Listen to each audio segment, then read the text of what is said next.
Salut à tous, on se retrouve aujourd'hui pour l'avant-match d'Atlético-Barça qui se déroulera demain au Wanda Metropolitano. Donc c'est un match important puisque le Real a gagné plus tôt dans la journée contre Alaves sur le score de 2-1. Il y a déjà ce soir 3 points d'avance sur le Barça en Liga. L'Atlético est quant à lui quatrième du classement, déjà à 6 points du Real qui aura en plus un match de plus à jouer contre le Barça. Donc ce qui va être intéressant de voir demain, ça va être le retour de Griezmann au Wanda Metropolitano. On va voir comment il sera reçu par les supporters de l'Atlético, même si à mon avis son retour il sera hostile. ¿Cómo le vais a recibir?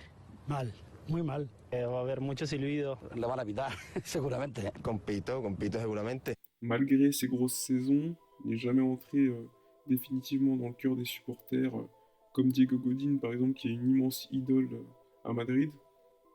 Je me rappelle d'ailleurs de son faux départ à Manchester United, où il annonçait carrément sur Quotidien qu'il avait 6 chances sur 10 de partir à Manchester. Je me rappelle également de son faux départ au Barça l'année dernière, avec le documentaire diffusé par Movistar, qui avait été produit par Piqué, donc La Décision. On peut également voir aujourd'hui que la plaque qui a son nom à l'extérieur du stade du Wanda Metropolitano est constamment détériorée par les supporters, comme pour Thibaut Courtois, qui est parti quand même au Real Madrid.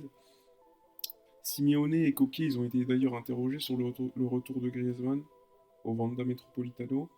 Donc Simeone a déclaré que l'histoire et les chiffres de Griezmann parlaient d'eux-mêmes, qu'il n'avait rien d'autre à rajouter, alors que Koké, lui, il a dit quand même que Griezmann avait quand même tout donné en tant que joueur de l'Atlético, mais qu'aujourd'hui, c'était un rival, qu'il jouait contre le Barça et non pas seulement contre Griezmann.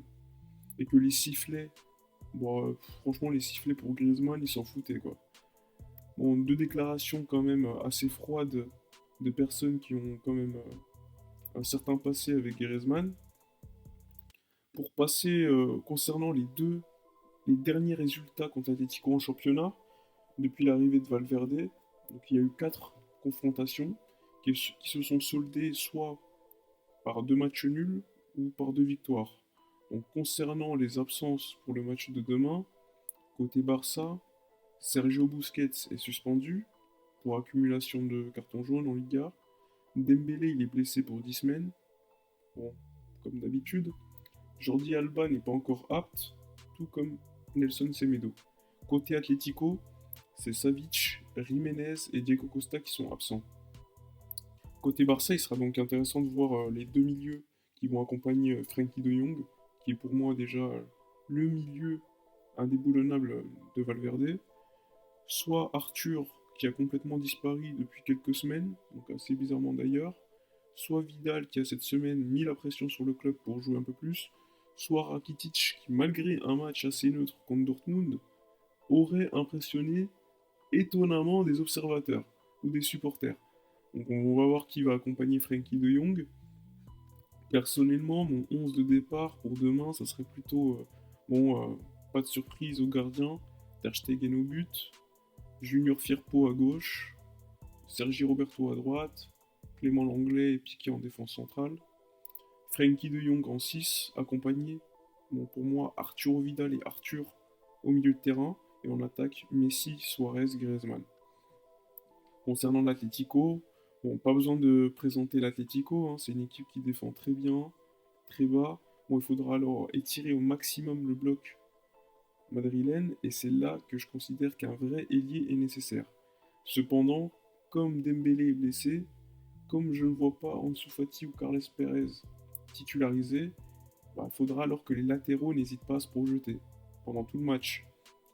Côté Atlético, Joao Félix il est revenu de sa longue blessure et il devrait être titulaire.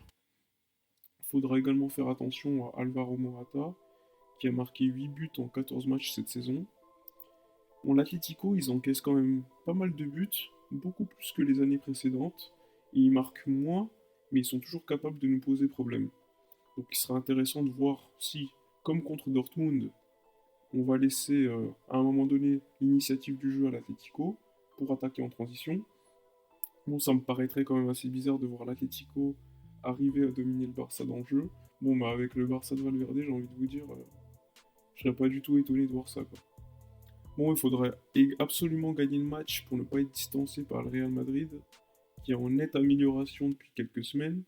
Donc ils ont quand même, malgré le match nul contre le PSG, dominé largement le match. Ils méritaient à mon avis une victoire. Puis contre Alaves, on va dire que toujours compliqué de jouer contre Alaves à l'extérieur, qui en plus, il me semble, n'avait gagné, enfin n'avait perdu qu'un match pour l'instant à la maison cette saison. Et vous, quel est votre 11 favori et votre pronostic pour le match de demain? Répondez-moi en commentaire et moi je vous retrouve demain pour l'après-match. Ciao.